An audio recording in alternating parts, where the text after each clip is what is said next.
So we're working our way through this Celtic knot here. We've created the upper arc of this bottom portion of the knot. And what we're going to do in this exercise is finish off the green object and bring back the orange object, and then we're going to fill them and stroke them so that they look every bit the way they do right now, except they'll have flat fills and they won't weave in and out of each other, just so that we have the base materials we need to work with. So I've saved my progress as the lonearc.ai. I'm going to click on this base object here, the only path outline we have right now, with the black arrow tool to select it. And then I'll grab my rotate tool, and I could do that by pressing the R key as well. And I need to set my center at the same target point that I had before. That's why I marked it. I didn't need to mark it in order to rotate the circle. That was pretty darn easy, just as long as I went ahead and duplicated it the second time so that I had 3 rotated around the same point. Everything was hunky-dory. But now in order to maintain those same results, I need to have marked that origin point in advance. So I'm going to Alt-click or Option-click on that point to bring up the Rotate dialog box. The angle should still be 120 degrees. I click the Copy button, and then I press Control-D or Command-D on the Mac in order to duplicate that transformation. Now I'll press the V key in order to switch back to the black arrow tool. I'll marquee these 3 paths so they're all selected.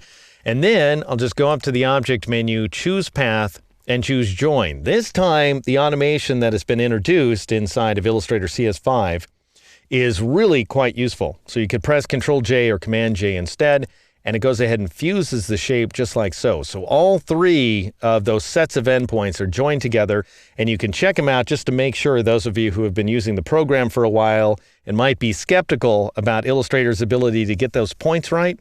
You can press the A key to switch to the wide arrow tool. You can click off the shape to deselect it, and you can grab one of those points and drag it around, and you will move a single point, as opposed to dragging away 2 endpoints that are separate from each other. You can also see that they're fused together because we have these nice sharp joins.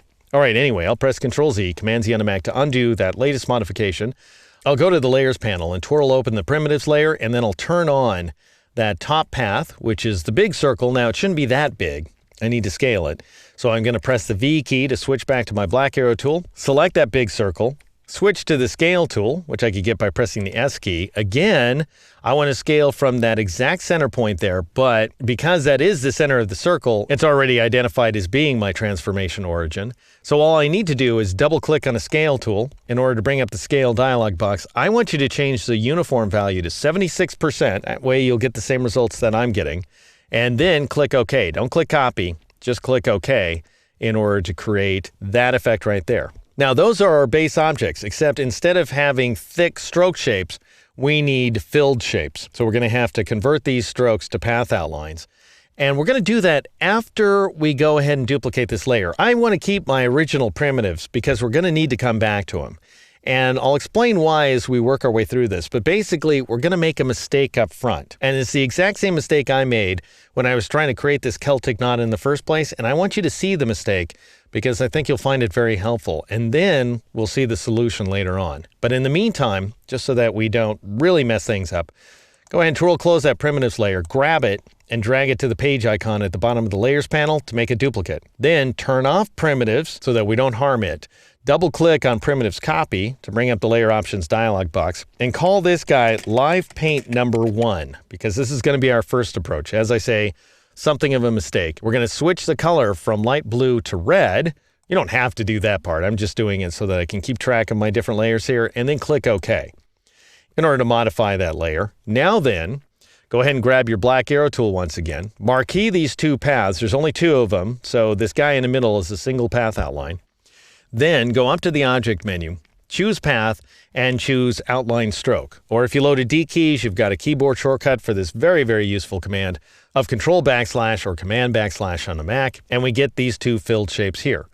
All right, click off, click back on this guy, this big outline circle, and we're going to modify the fill and stroke attributes, and we might as well do that from the Control panel. I'll click on a fill swatch and change it to this orange color right there, 6 swatches in. And then go ahead and change the stroke from nothing to this rich black that I've created for you, and change the stroke weight to 2 points. Now let's do something similar actually for this guy. We'll go ahead and assign those same stroke attributes. So I'll assign rich black, I'll change the line weight to 2 points, and then I'll change the fill from black to this green color, 5 swatches in this time around, and we end up with these 2 path outlines here. Now, as you can see, the orange path covers the green path. That is, the orange path is in front, the green path is in the background. Now, we could change that, of course. I could twirl open this live paint number 1 layer, and I could grab the green path and move it in front of the orange path. But there's no way that I'm going to take this guy and move it partially behind the other guy. That's just not a feature inside of Illustrator. Again, we can simulate that kind of interaction using live paint, and that's exactly what we will do in the next exercise.